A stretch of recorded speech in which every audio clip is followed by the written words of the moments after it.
Men altså, vi havde jo et ønske om at få noget e-learning til vores uddannelsessetup, for det første blive løftet ind i en ny moderne tidsalder, men også for at lave et system, som er mere intuitivt, mere levende, mere fleksibelt.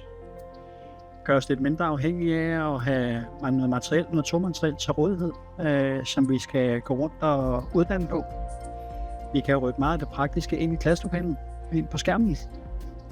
Hvis vi tager udgangspunkt i det elentogsal, vi sidder i nu, der kunne vi faktisk skære en dag af den samme uddannelseslængde. Målet i sig selv var faktisk at lave en moderne og tidsvarende uddannelse, uden at gå på kompromis med kvaliteten. Men vi blev så kloge undervejs og fandt ud af, at vi faktisk godt kan spare noget uddannelseslængde på mange områder. Ja, udover det kommer til at mærke en forskel i selve den uddannelse, de sidder og skal gennemgå, så er der også den fordel, at hele det her program, som de gennemgår, det har de på deres egen tablet. Det vil sige, at de kan til hver en tid træne derhjemme.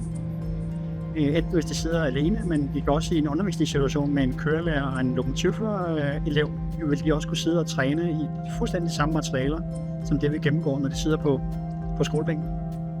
Så det gør det også mere fleksibelt. Det de lærer herinde under den teoretiske uddannelse, jamen, så er det ligesom klædt på til at komme ud og finde det til geografien. Hvad er for- og bagenden på det her tog? Hvor er de forskellige afspærringshaner? Og hvor sidder alle de her håndtag, hvor der nu er på tog? Det giver vi jo en større faglig og teknisk ballast, at de kan gå ind og læse sig frem til, og altså få noget støtte derude. Og det kan også afhjælpe problemet hurtigere, så man kommer tilbage i driften igen. Hvis jeg må tilføje, så er der også den her funktion i, at de kan gå ind og teste. Vi har en audit til hver liter. Der er nogle procedurer, man skulle kunne. Den kan man teste sig i inde i programmet også. Jamen altså, vi er jo allerede i gang ud over lokomotivførerne, fordi at vi har passet på banen med som et af de første projekter her. Det rammer jo bredt. Næsten alle nye medarbejdere, som starter i lokaltog, har jo behov for at få passet på banen. Vi er allerede uden for den her boble, der hedder lokomotivfører. Men det er jo egentlig kun fantasien, der sætter grænser.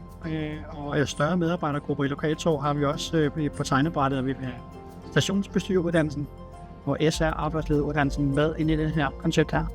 Udover at vi ser mulighederne, så er de faktisk allerede på tegnebrættet.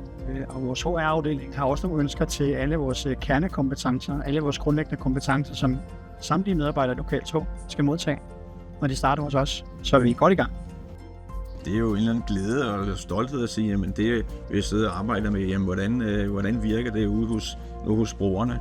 Selvfølgelig vil der jo være noget for brugerne, noget øvelse i det. Der er en eller anden glæde ved det. Nu har vi arbejdet og kommet hertil. Jeg vil gerne se det leve ude i virksomheden.